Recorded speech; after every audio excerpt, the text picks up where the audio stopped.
नमस्कार मित्रांनो, मी आशुतोष दुळप. स्वागत आहे तुमचं आपल्या तंत्रज्ञानाच्या दुनियेतील बातम्यांच्या आजच्या एपिसोडमध्ये. मित्रांनो, आज सुद्धा तुमच्यासाठी जबरदस्त बातम्या घेऊन आलो आहे. व्हिडिओ सुरू करण्याआधी जर चॅनलवर नवीन आला असाल तर चॅनलला सबस्क्राईब करून बाजूला असलेल्या घंटीचं बटन दाबून ऑलवर क्लिक करा, म्हणजे आमच्या प्रत्येक व्हिडिओची नोटिफिकेशन तुम्हाला मिळत जाईल.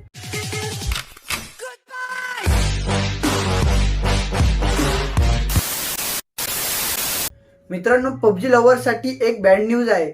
भारताच्या इलेक्ट्रॉनिक्स आणि IT मंत्रालयाने सांगितलं आहे की पबजी गेमला जोपर्यंत अधिकृत परवानगी मिळणार नाही तोपर्यंत हा गेम लॉन्च होणार नाही.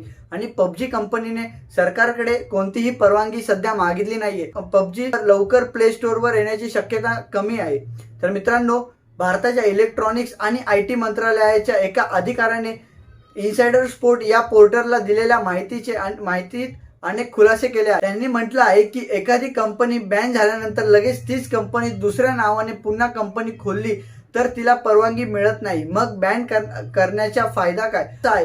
तर मग उद्या सगळ्याच कंपन्या करतील, बॅन झाल्यानंतर दुसरी कंपनी खोलून पुन्हा कंपनी खोलतील. मित्रांनो, पबजीला पुन्हा एकदा कमबॅक करायचा असल्यास ज्या कारणामुळे पबजी बॅन झाला ते म्हणजे भारतीयांचा डेटा ते कसा सुरक्षित ठेवणार आहेत याबद्दलच्या सगळ्या गोष्टी त्यांना भारत सरकारला पटवून द्याव्या लागतील. मित्रांनो, त्यानंतर जर का सरकारने परवानगी दिली तरच पबजीचे भारतात येण्याचे दरवाजे पुन्हा उघडतील. मित्रांनो, काही दिवसांपूर्वी मी आपल्या एका व्हिडिओमध्ये सांगितलं होतं की या सगळ्या प्रक्रियेत थोडासा वेळ लागू शकतो. 1 ते 2 महिन्याचा कालावधी लागेल अजून पबजी येण्यासाठी. मित्रांनो, एकदा पहा ती व्हिडिओ, खाली डिस्क्रिप्शन मध्ये लिंक देतोय, नक्की पहा. सगळं काही डिटेलमध्ये सांगितलं आहे. सो बघूयात आता पबजीचं नक्की काय होतंय ते. मित्रांनो, भारताची अजून एक स्मार्टफोन बनवणारी कंपनी पुन्हा एकदा मार्केटमध्ये उतरण्याची तयारी करत आहे. मित्रांनो, तिचं नाव आहे लावा.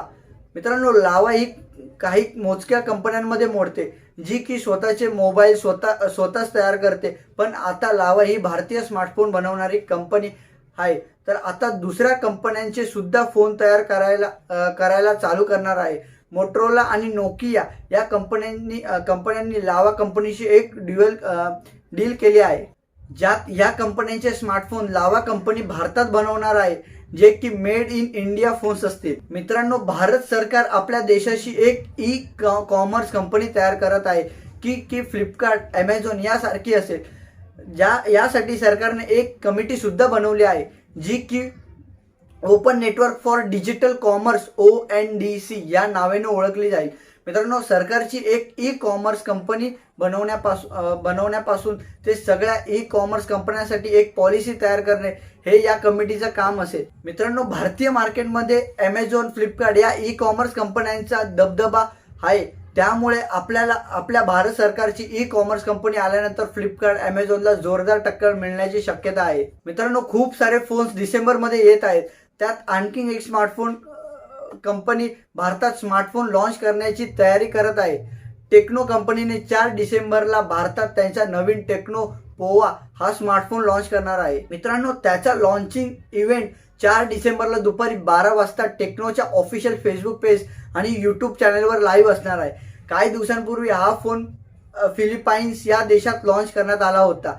या फोनची विक्री फ्लिपकार्टवर असणार आहे. या फोनच्या फीचर्सबद्दल बोलायचं तर यात MediaTek hello G80 processor, 6000 mAh ची बॅटरी, क्वाड कॅमेरा सेटअप दिला आहे. तर मित्रांनो, 6 GB रॅम आणि 64 GB इंटरनल स्टोरेज असलेल्या या फोनची किंमत 10 ते 15 हजारांच्या दरम्यान असू शकते.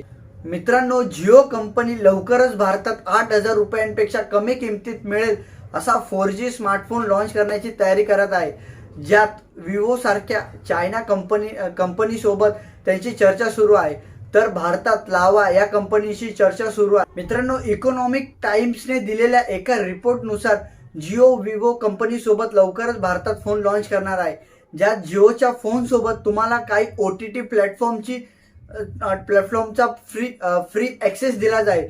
तर वन टाइम स्क्रीन रिप्लेसमेंट, काही शॉपिंग बेनिफिट्स, डिस्काउंट अशा वेगवेगळ्या ऑफर सोबत जिओचा हा फोन येणार आहे. मित्रांनो, हा फोन लो कॉस्ट असेल असं जिओने सांगितलं आहे. चला तर मग मित्रांनो, आजचा हा आपला टेक बातम्याचा 5वा भाग इथेच संपतो. जर का तुम्हाला आमच्या या टेक बातम्यांच्या भाग आवडत असतील तर लाईक नक्की करा आणि चॅनलला सबस्क्राईब करा. धन्यवाद. जय हिंद, जय महाराष्ट्र.